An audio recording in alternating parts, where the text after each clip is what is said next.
just to sort of get the mood going, the vibe, set the vibe. As soon as Benji had contacted me about this, immediately I thought of one of the greatest Sikh poets in recent history, Gurmat.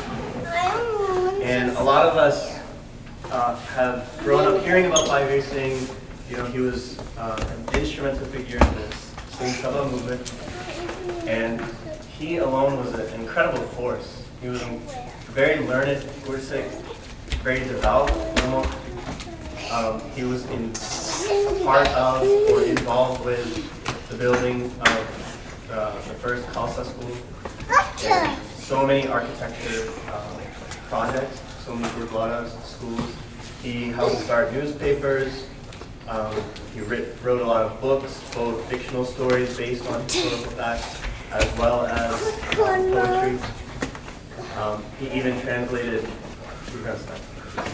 And very incredibly well-respected figure, and so much so that he was one of a few in the front that were called to help compile Sikh Rhapsody. So I just have, this is actually from Professor Puran Singh, but it sums up, I think, what Bhavir Singh's mission really is. My eyes be half closed with the inebriation of your name resounding in my remembrance. My eyes be half closed with the inebriation of your name resounding in my remembrance. And my gait be full of a delicious languor. And I might as well fall at every step and lie wherever I may fall.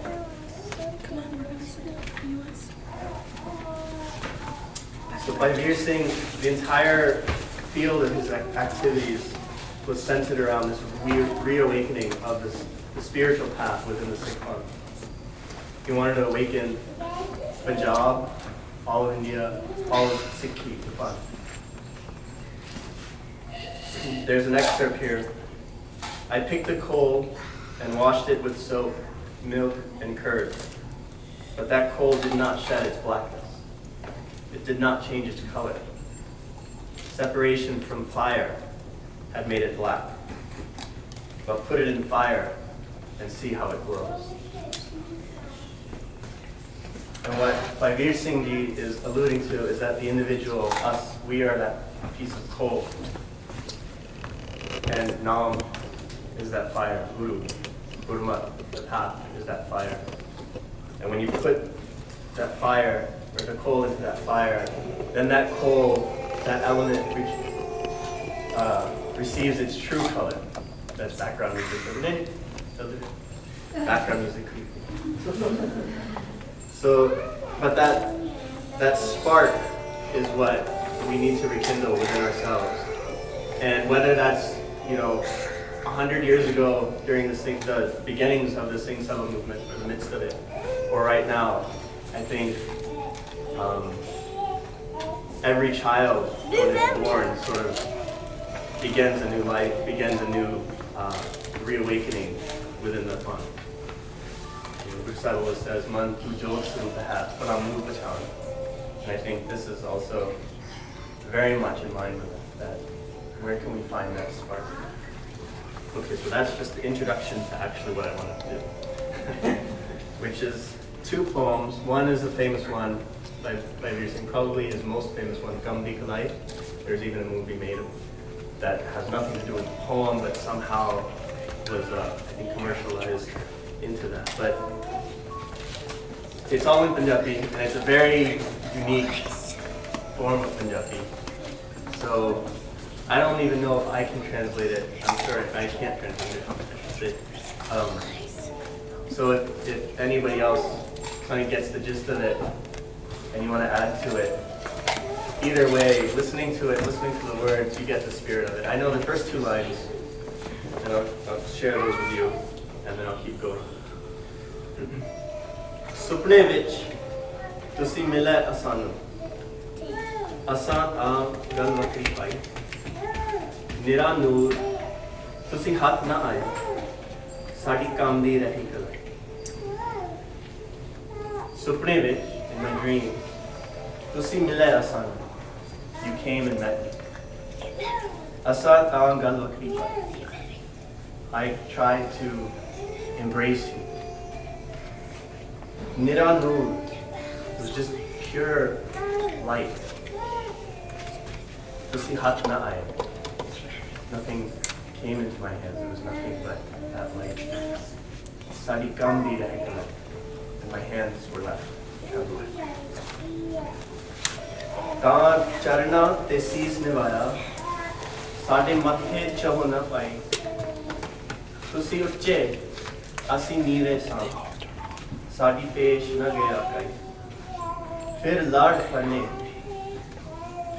ਫਰਨੇ ਨੂੰ ਉੱਠ ਦੌੜੇ ਪਰ ਲੜ ਉਹ ਬਿਜਲੀ ਲਹਿਰਾ ਉੱਡਦਾ ਜਾਂਦਾ ਪਰ ਉਹ ਆਪਣੀ ਚੋਂ ਸਾਨੂੰ ਕਿਆ ਲਾਈ ਮਿੱਟੀ ਚਮਕ ਪਈ ਇਹ ਮੋਈ ਤੇ ਤੁਸੀਂ ਲੂਆਂ ਵਿੱਚ ਲਿਸ਼ਕੇ ਬਿਜਲੀ ਕੂੰਦ ਗਈ ਹਰਾਂਦੀ ਹੁਣ ਚੱਕਾ ਚੂੰਦ ਹੈ ਛਾਈ So the gist of the next part is conveying the rest of the meaning, that feeling. I was left trembling. I'm so in awe, I'm so enraptured that I see you as high, I see myself as when I even try to makhadesh, but even my forehead cannot even reach here. And I try to grab, I try to grab a part of you, a part of your robe, so to speak. But lard o bijli lehna. That lard that I'm trying to grab is just the waves of electricity, the waves of Nam. So I'm not grabbing it. And now, that this dirty sort of rock has now become colored. To see luan vich lishike. Luan is the hair, the roam on your body. Luan vich lishike. Lishike is like jump, like sparkle. All my roam is now sparkling. And I'm left here in this trembling state of electricity. One last one from Paideh Singh and then we'll share. This one is really cool, especially for this time of the day. It's all about the end of the day. It's a question and then an answer. The question comes from the dusk. And the answer, the question is, the dusk is asking a nearby river, a stream that's flowing. If you can picture, like if we walked out into the woods and we found a little creek and we all were sitting by there and we were listening to the water flowing. And the dusk is asking the river a question and then the river responds. सांझ होए परचावे चुप गए क्यों इछावल तू जारी Ichawal is the river. The shadows have hidden themselves. Ichawal, why do you still continue? No sarod kar rahi uvehi Main sarod kar rahi uvehi Te turne vi nahi hari. Your eyes have that same drive and you haven't gotten tired of moving. Sailani te panchi mali Han Sab aram vich aaye. The visitors, the gardeners, all others, now they too have retired for the day. Saham svadla cha reha sare, kudrat tik gayi sari. Blissful peace is pervading everywhere, and all of nature has come to rest. Now the answer from the Chawal River. Simne kich jinane khandi, okar aram nahi bande. The pull in the hearts of those who have tasted never sit down and rest. Niyo wali naina ki nindar, o dine rate pei vehne. The eyes of love, what sleep do they need? They continue to flow day and night. Ikko lagan lagi lai jandi, Had Dor Anant Anadi. Only one desire continues to pull them. Their restlessness is never ending. Vasalo oro muram na koi. So jal te nitin hai. Their goal is nothing less than meeting their beloved. That desire forever remains. The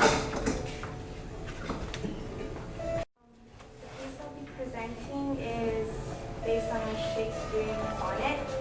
And Shakespearean sonnets, they follow the theme of love. So anything that Shakespeare wrote in sonnet form is always about love being expressed. So the format that sonnets use it's 14 lines. It's 3 stanzas with 4 lines in it, and it ends with a couplet. And the whole beginning of the sonnet sort of tries and conveys a message to the reader, and the last couplet is sort of like somewhat like the hollow line in Gurbani, and it sums up the whole sonnet. So the sonnet I'll be reading you is about a jakbi, and jakbi is a bird and duck in Gurbani that has a curse on her that she can't see her husband Jakba because he's on the other side of the river, and she can only see him when the sun rises. So all night she's thirsting for the sun to come up, and then only can she see her Jakba. So the thirst sort of represents a Gursik's, search for guidance, for the truth and for the light, which is the sun, so that we can be united with Vayu, which for the Jakbi is the Jakba. So the sonnet. These eyes look around so desperately. Lost in utter darkness, they feel evil. The shadow acts nil, but still cruelly. The malicious night's deeds cannot turn foible. Extinguish my fire in one moment's vision. I'm not complete without guidance of light. Numb and cold, this invisible prison, I wage my war against the wretched night. Standing, perched on the edge, my sleepless eyes long to see what beauty comes upon dawn. All look past my pains. Can you hear my cries? Come near, beloved, I beg, night, be gone. Dawn draws near, but still I'm blind. Can it be? How can these eyes survive this thirst for thee? Dawn comes near, and still I'm blind. Can it be? How can these eyes survive this thirst for thee? So I brought an essay. It's actually a blog post, but it's really nice. It's not going to be as poetic line by line as the previous ones, but it kind of explains itself, so I'll say. So this is written by someone, a blogger named R.P. Singh, on a blog called Spirit of the Khalsa. I think you've heard of it. It's called No Core Left Behind. Shortly after a recent blog post, a few parents and I were discussing our experiences presenting Sikhi at our children's school. One parent had an extremely positive experience when a Sikh coalition presenter came to speak at her daughter's elementary school. So much so, the presenter was asked to come back and speak to some of the other grades. In hearing about this, I asked my friend's 9-year-old daughter exactly what she liked about the presentation. She was particularly excited to show her karda to everybody, and her long hair at the appropriate times. I then asked her, how did it make you feel after the presentation was over? She replied with something that stuck with me. I felt so special. I wanted to cry. As a child, I dreaded the first day of school, not just because of the anxiety of being around new teachers and students, but that was usually the day my dad accompanied me and would explain to my teacher in his good 3-minute speech who Sikhs are and what I was wearing on my head. Some teachers were not quite sure what to do with this information, while others were very engaging and would share what they learned with the class. As difficult as it was to get through that introduction, it did come with a sense of relief, not only for that day, but for the whole year. At that moment, everybody knew I was different. Everybody knew that I followed a religion that required a certain discipline. And because of that, I looked different. That was it. After that, people could befriend me, dislike me, or ignore me as I chose to. I really didn't care. No matter how hard I could have tried, I would never look like the other kids. Being different was something I simply had to accept. And years later, it was something I grew to love.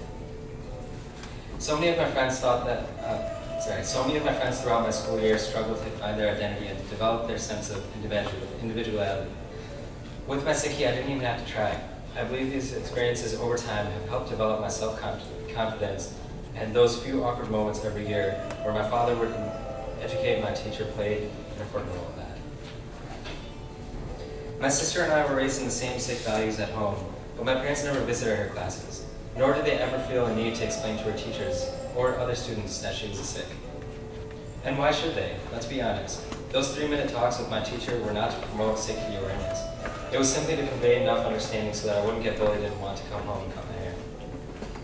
It wasn't just my sister who missed out on that opportunity, but I would guess most girls in our community did not have that same special handling, as so many of the boys did.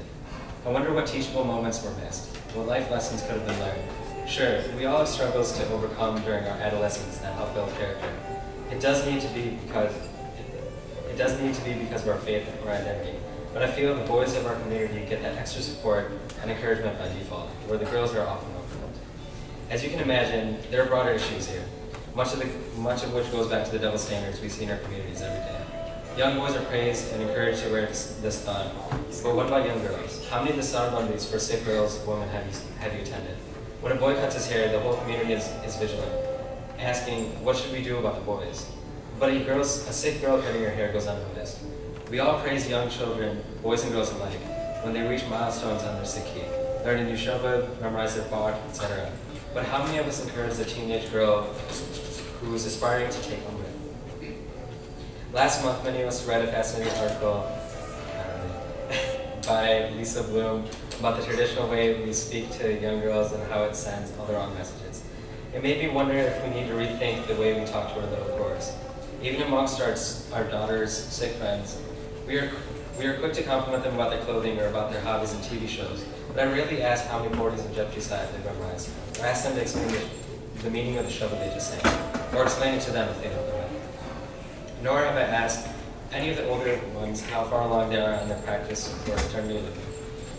Perhaps the way I interact with these young cores needs to change. To be clear, I applaud how our community supports and encourages our young saints, but I must ask, how can we carry on that type of empowerment to our cores? At a local campus past weekend, a teacher reflected about a dialogue that took place in one of his classes. In discussing the Char Sahibzade, one student noted that Guru Gobind Singh Ji had 4 sons, but did not have any daughters. But then an 8-year-old girl stood up and said, "That's not true, he has me." This is what I want every core to feel, the sense of pride, history, and love that only the daughter of a king could feel. This was a post that I think somebody posted on their website, and it's called Dear God. Dear God, I know it's hard trying to find ideals of beauty and happiness every day of your life. I know it's hard trying to remind yourself that fashion, relationships, and worldliness will only provide temporary happiness. I know it's hard for you to see others happy while they live without morals, goals, or values. I know you struggle to adopt the values of your ancestors. Remember, though, that you are doing this for Guru Gobind Singh Ji. Remember that you have been blessed with the knowledge of true happiness. Remember, you can be happy if you choose to be, dear God. I know it's hard waking up every day to tie your dastard or tie your rumal. I know it's hard to walk around the world looking like no one else. Believe me, I know what it's like to feel like an anomaly. I know it's hard to feel like a princess, queen, or soldier all of the time, and it's hard to consider your headdress a crown all the time. It's hard to be bombarded daily with the image of girls showing their beautiful dresses and still tying yours, taking a path most women couldn't handle treading on. Remember though, that you stepped on this path to meet Guru Gobind Singh Ji. You're blessed to respect his gift of hair. You're blessed to radiate the strength of his rule after so many lifetimes of waiting for this chance. Dear God, I know, oh trust me, I know it's hard to keep your hair. It's hard seeing carelessness everywhere you look. It's harder when our own blood disregards its beauty. I know it's hard to be proud of something the whole world thinks is ugly. I know it's hard to find beauty in something that the world has brainwashed us to believe is unheard of. I know it's hard to fearlessly broadcast what most women try to hide. I know it's hard when the dominant, privileged, patriarchal, hairless, white class defines beauty as something all women are naturally not. Remember though, that you are beautiful and you reflect Guru Gobind Singh Ji. Remember that divine vibrations are being sent through your gracious, beautiful gaze everywhere on your body and face, right now, dear God. I know it's hard being different. I know it's hard using your voice, especially when your own brothers are sexist. I know it's hard trying to master your desires rather than being mastered by them.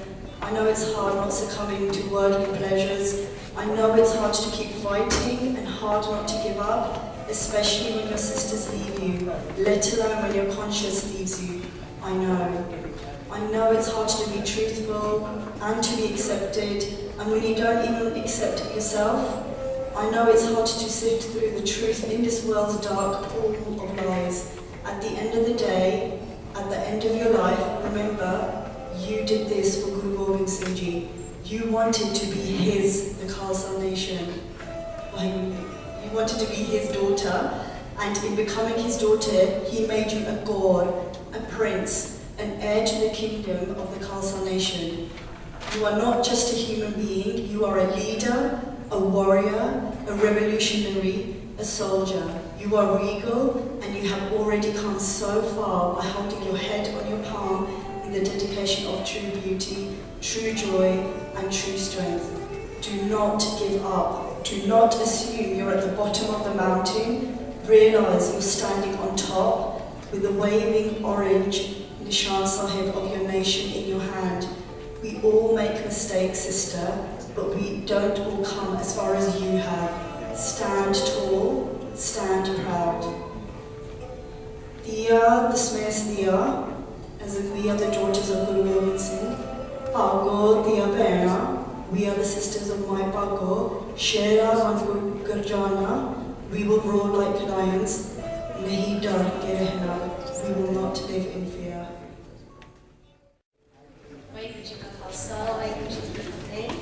What I'm reading is just another blog post, and I don't remember where I got it from.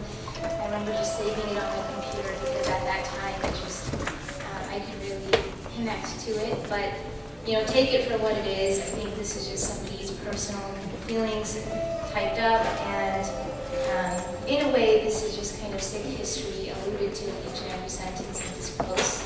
And yeah, just take it for what it is. Well, firstly, I am so uneducated and hypocritical. I do not follow Maryada properly. I don't know the first thing about Dhyan or Dhyan or Dharma. But as far as that is concerned in any way, how is anything practical?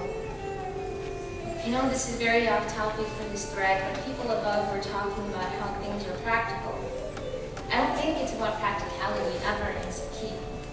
I think it's about love. I mean, what is Sikhi without love and faith? We need to learn a lot from the Guru Sikhs in our history. How can you drink the water after washing the Guru's feet? How can you clean the Guru's feet with your hair? How can you sacrifice your mind by cutting it apart and putting it before the Guru? How can you go into the battlefield and not come out even if you are ripped apart?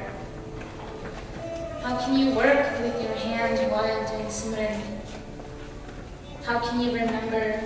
How can you do Simran 24 hours a day, 7 days a week, 52 weeks a year? How can you see God in everybody? How can you have no revenge, but always justice? How could you have so much love for your Guru that whenever you call him, he appears before you in flesh? How could you have so much love for the Guru that you manage the whole langar yourself and even get mentioned in Guru Granth Sahib? How could you say that there are millions of other people like you with the grace of Sikhs, your kingdom is established? How could you get up and allow your Guru to chop off your head with a sword? How could you pray that your skin is used as the shoes of Sikhs? How could you have your scalp cut off but not your hair? How can you have your body cut piece by piece and continue reciting Gurmat? How could you be cut on a spinning wheel? How could you be sawed in half? How could you travel all around the world to preach Sikhi by foot? If your father gave you the money to invest, how could you spend it on setting up lumber for poor people? If you had been held in a concentration camp and starved for many days, how could you tolerate your children being killed and their dead bodies being strung around your neck? How could you sit in a boiling pot, then a hot stove, and then have sand poured over your wounds? How could you walk and fight oppressors while your head is cut off and in your palm? How could you stay underwater for 3 days, meeting with God? How could you stop a falling rock with your hand? How could a falling boulder melt into the shape of your body and not hurt you? How could bitter nuts become sweet by the touch of your hand? How could an ignorant, deaf, and mute man become a scholar by your touch? How could countless sick people get cured by your touch? If you realize that you had gone against Hukam by bringing your dead friend back to life, how could you sacrifice your own life and die right there on the spot? How could you throw yourself into a fire if the Guru promised you liberation for doing it? How could you lead 40 men back to their Guru in the battlefield? If 40 of your Sikhs deserted you and rejected you as your Guru, how could you manage to forgive them and give them liberation? How could you become the Guru's own bodyguard? If the people of another religion needed your father to sacrifice his life, how could you encourage him to do this at the tender age of 9?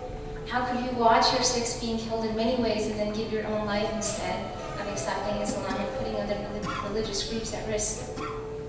How could you be only 7 years old and reign the universe's Guru of Sikhs? How could you be so wise at such a young age that the Guru himself calls you Baba Buddha? How could you fight alongside your brothers in countless battles, despite the negative stereotypes of women being weak? How could you be bricked alive as a young child? How could you cut the heads off 5 people and bring them back to life? How could you, being the Guru, accept 5 Khalsas as your Guru? How could you tolerate losing all your family and kingdom, be forced to live in a jungle alone for some weeks, and still sing prayers that you can't live without God? How could you walk every day at 1 in the morning to get bath water for your Guru while being over 70 years of age? If the leg of your Guru's bathtub broke and only a sharp nail remained, how could you put your hand there and let it be crushed into the nail rather than allow the bathtub to fall over? If your Guru commanded you to eat the dead body under a white sheet, how could you accept the command and ask which side to start on?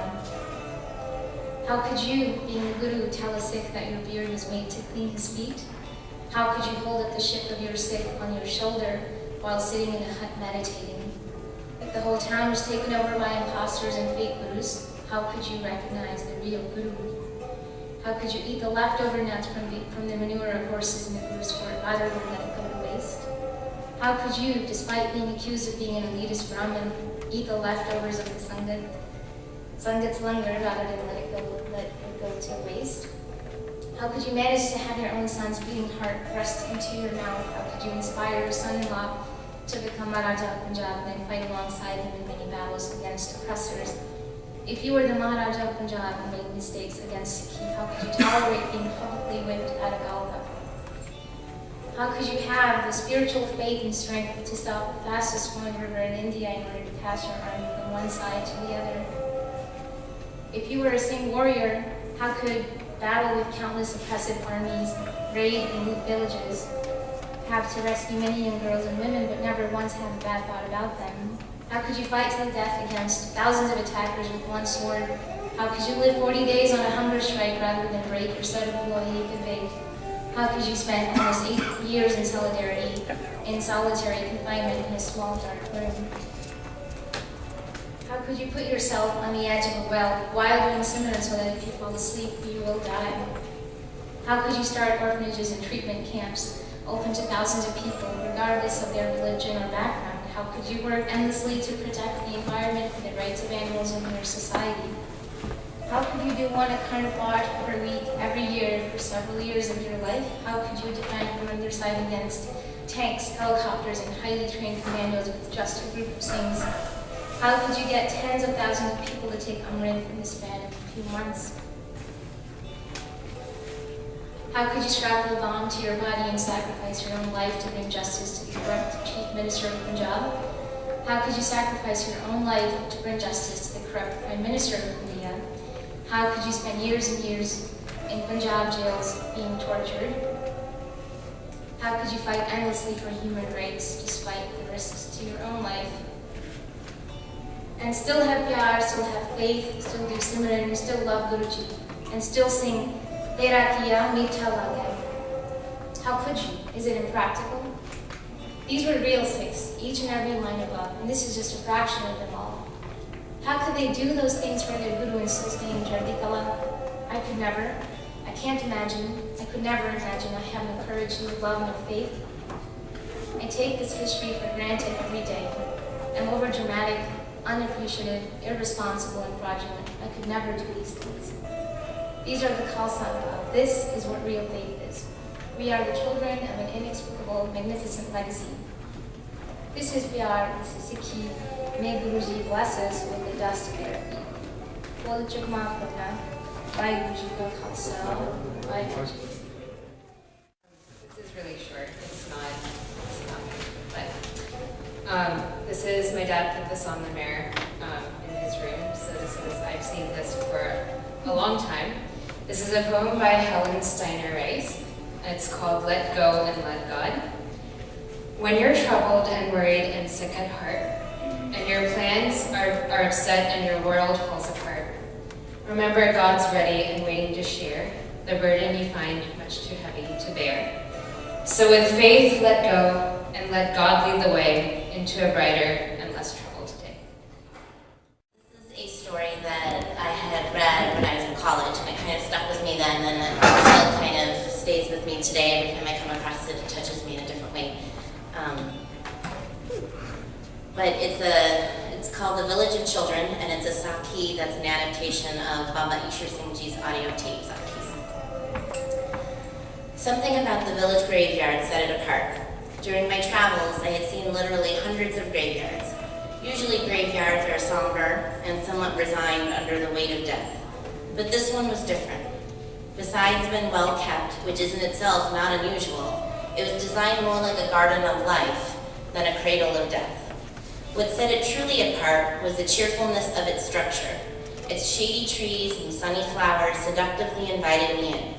Graveyards were my favorite resting places. It seemed that as soon as one exited a womb, Maya, or worldly attractions, became a human soul's companion until the gates of a graveyard.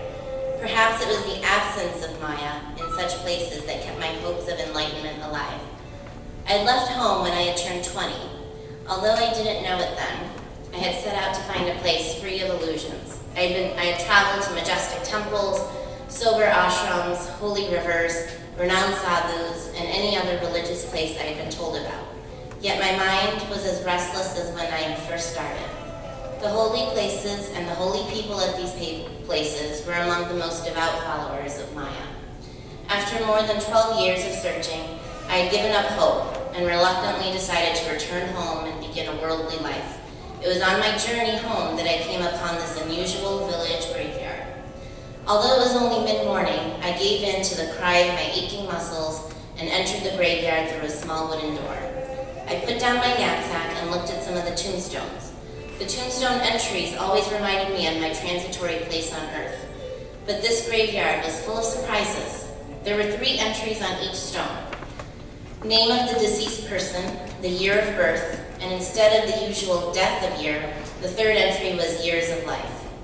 Even more peculiar was that the years of life entries were usually well under 20. Although it took me all morning, I visited each and every tombstone, and to my utter astonishment, I could not find any years of life over 30. The most common entry was between 10 and 12, and there were quite a few with 0 years of life. I was a curious person by nature, otherwise I would not have been there, and I had seen my share of amazing places, but this place truly mystified me. I decided to look up this village of children. I walked about a mile to the village gate. I was surprised to see people of all ages in the village courtyard. The villagers were extremely friendly.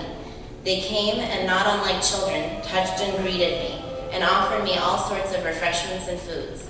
I was quite overwhelmed by their attention and love. Almost all the villagers' manners resembled the innocent nature of children. Even their faces were quite smooth and somewhat glowed with purity.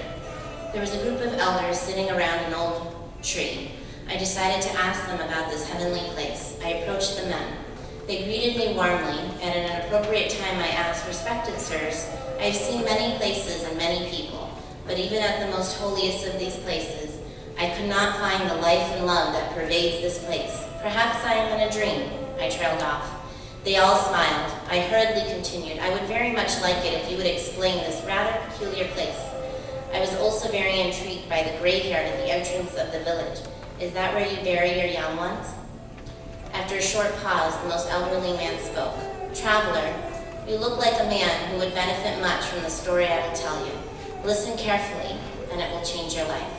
All the men around sat attentively. All the villagers within earshot came and sat to hear the old man speak. He began, "My grandfather was a Ghazi of this village. Each morning, well before sunrise, he would call out to the people into the heavens with his namaz. One such morning, he was in the midst of his prayer when he heard music from the outskirts of the village. He was a devout Muslim and was quite horrified to hear music at such a holy hour. He immediately sent some of his followers to put an end to this paganism, but to his surprise, none of them came back. The music meanwhile continued. After a long wait, he himself decided to put an end to this unholy activity.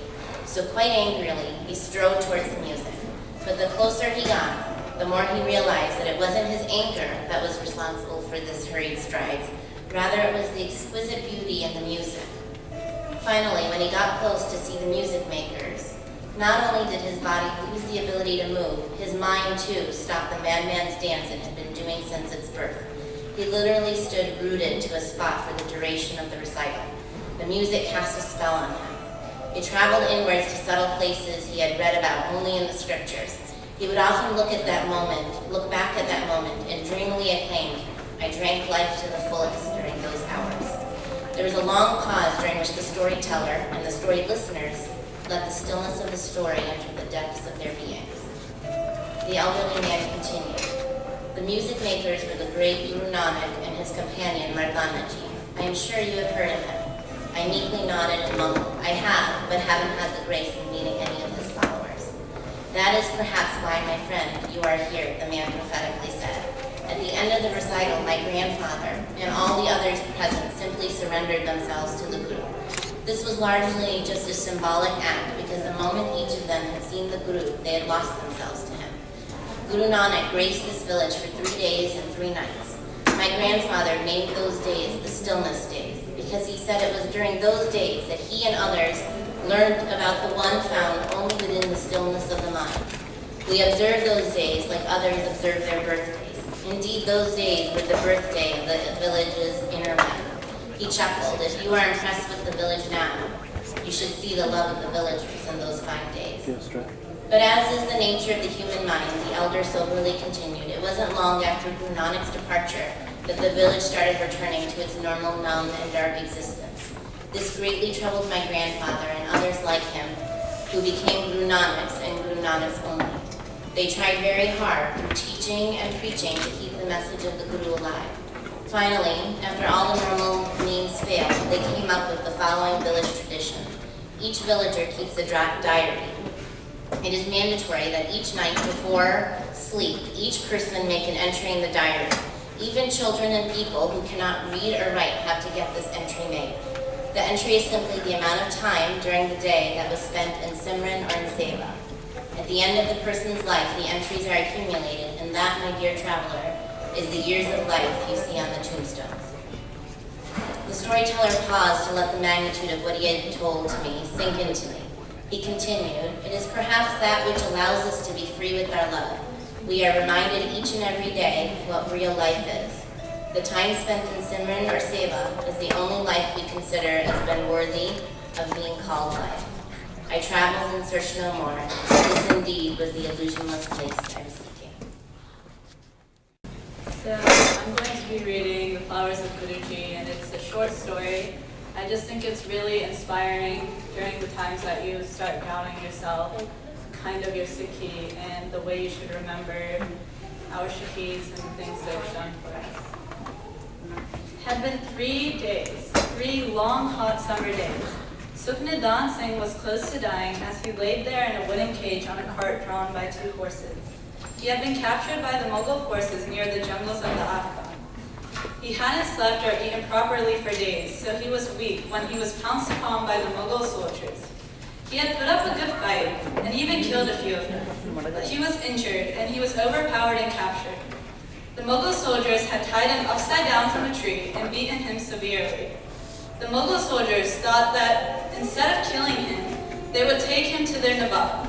He would be pleased with a fine specimen of a Sikh warrior they had caught. They thought it would be a good challenge to try and convert this kafir. It had been 5 months of traveling since Sukhnidan Singh had seen another Sikh. The last time was 5 months ago. He met a Sikh messenger traveling to take news to Baba Deep Singh Ji. When he met the Gursikh, he fell to the floor and cried at the Gursikh's feet. The Gursikh embraced him and comforted him. He had to leave immediately as his message was of great urgency. Sukhnidan Singh told him that if he was traveling towards Amritsar, he would meet his brothers once again. They both said their fateh and departed. That was 5 months ago. And how he longed to be with his family of 6 once again. He remembered the times when he was together with his band of fellow Sikh warriors. They were a band of Sikh warriors who had been given the duty to uproot certain Mughal bases and strongholds to damage the great Mughal force. They were given the task of also rescuing any kidnapped women and taken as slaves by the Mughals and returning them to their villages. He now was the last of his Jatha, and now even he had been caught and was taken to the Nawab of this district. He laid in the small cage barely big enough to sit in, and he was dying slowly. The energy had been sucked from him by the beatings in the immense sun. Suddenly, he was awoken as water splashed onto his face. A Mughal soldier on horseback trotting alongside the carriage laughed and drank some water from his pouch and spat at Sukhnidan Singh once again. "Not long to go now, you dog," the Mughal laughed at Sukhnidan Singh. Another Mughal ahead shouted, We're almost there. I can see the tower from here. 2 other Mughal soldiers had pulled up alongside the moving carriage on horseback from behind, and they mocked Sukhnidan Singh. "Haha, you better be ready soon. You will have the honor of becoming one of us, and not a dog like your kind." Sukhnidan Singh stared at the soldier fiercely, and he struggled. "Never, ever, I will die first." The Mughals continued to mock him. "Yes, we've caught many of your kind, and most of them chose the wealth and the riches. After a few beatings, they always come around to our way of thinking. Yes, even last month, there was a big one of your Sikhs. He was beaten in public, and after, he was begging to be accepted by us. Yes, countless Sikhs have changed, and now they live in luxury with good homes and women, and a big reward awaits you if you make the right decision." Sukhnidan Singh was hurt at the thought of his Sikh brothers giving up and betraying their Guru in the Khalsa. It seriously damaged his esteem, and he started to wonder if he had the strength to keep his love for Guruji until death. If so many had given up, then what would become of him? Who was he? Was he any different? He pondered the situation and the anxiety he felt as he heard the Mughals laughing and telling stories of how many Sikhs had been converted and now served the Mughal Empire. As he looked into the distance along the rough road, he saw fields and fields of flowers in the distance. He wondered what this place was. His eyes were too weak and damaged to see properly, but he could make out the many fields stretching into the vast horizon. He lay back in the cage and wondered about his Sikh brothers and what would become of him, and he made a plea to Satguru. "O Guru, teacher of truth, great warrior from the heavens, I know now that my end is near. Please, Guruji, please, bless me with the courage to uphold justice and my dharma to the end. May I die, but never let go of your hand. You are my mighty guardian, and now, Satguru, I ask of you, bless me with the strength and valor to persevere to the end, and die a noble death, but never to give up my beloved Sikhi and the hair on my head. And Satguruji Dayal, bless me with the darshan of the Gursikhs once again. My eyes are thirsting for the vision of my beloved Khalsa warriors, my family, the Khalsa. and at that he lay back lifeless in the cage. With God's name on his mind, he repeated again and again, Vaheguru, Vaheguru, Vaheguru. A few minutes, and he lost himself in meditation. Suddenly, the cart jolted, and Sukhnidan Singh was awoke from his lazy meditation. He looked out into the fields, and he saw the flowers. He couldn't believe his eyes. He sat upright, and he looked in amazement. He could not contain the emotion, and the tears started to pour from his eyes. Every single pore on his body stood to attention, and he felt them shiver through his soul. The flowers. He had not seen flowers, but there were fields and fields of spears stuck into the ground. And on each spear, he saw the head of a Khalsa warrior. Some scalped, some beaten, some without the eyes, some burnt, some boiled. And some he recognized. Alas, he had the darshan of the Khalsa once again. And the sight was too beautiful. There were fields and fields of Gorsik's heads on spears as far as he could see into the distance. The tears he could not contain. The Mughals thought that this sight would break Sukhnidan Singh down. But Sukhnidan Singh sat upright in the cage and with a firm look of strength and nobility on his face. He thought he should show a brave face to his Sikh brothers. The emotion was powerful. He felt his spirits rise to the sky. His strength came back. He was so proud of these beloved warriors, his brothers, the Khalsa. They had died, but they had not given up their love for Sikhi, truth, and justice. They had not wavered in the face of torture, and they had kept their faith till the end. This gave him strength and courage, and he thought to himself, I was a fool to even doubt for a second that my true Khalsa would give up and lose. They fought till the end and maintained their principles. He smiled and wiped away the tears, and out of joy, he let out the war cry of the Khalsa to pay homage to these great martyrs. Deg, Deg, Fateh! Sukhnidan Singh, over the few coming days, was offered many pleasures and riches. And he was also tortured and beaten terribly. But at every moment, he remembered the flowers in the fields. It gave him strength. He was tortured severely, and on the third day when the Mughals had given up, they left him to die a painful, slow death as they tied him to a tree, and left him to die in the sunlight overlooking the fields. Bruised, battered, and barely alive, Sukhnidan Singh lifted his head, and again he saw the fields. He smiled and welcomed death. The pain was immense, but he knew it was worth it. He had beaten the Mughals. They could kill him, but they could not take away his faith. As the hours went by, Sukhnidan Singh continued to meditate on the Lord's name. He looked out into the fields to his Khalsa one last time, and he saw in the distance a figure walking through the fields. He saw that it was a Khalsa warrior in the blue dress decked with weapons. As the figure slowly came closer, he saw that warrior was approaching each spear and kissing the forehead of each shaheed. As he came closer, Sukhnidan Singh saw from the distance that it was Guru Gobind Singh Ji himself. He remembered that the Sikhs were like flowers, and that they reached their most beautiful form. Guruji would come and pick the flowers as shaheeds, martyrs. As he lost consciousness, his head fell, as he no longer had the strength to hold it up. And he wondered, was it a dream? Was it real? And then, as he slowly faded away, he felt a hand on his face, and he felt a beard on his nose, and he felt a kiss on his forehead. And he knew Guruji had come. The tears flowed from his eyes as he felt the embrace of the Guru. He had never thought that he would one day become one of Guruji's flowers, and that he would come take him home. Bhai Guruji ka Khalsa. Bhai Guruji ka Fateh. Bhai Guruji ka Khalsa. Bhai Guruji ki Fateh. So I have two pieces that I actually wanted to share with you all. The first is actually something I wrote last year at this retreat. Well, the draft of it was written here. It was during Ruben Paul Singh's workshop. The opening slide asked something like, would you identify yourself as spiritual, religious, not spiritual, or none? Sorry, I don't remember the exact slide. I think it was spiritual, religious, either or both. And so these are my thoughts that were forming then, and then I've edited a little bit and shared it online with some friends.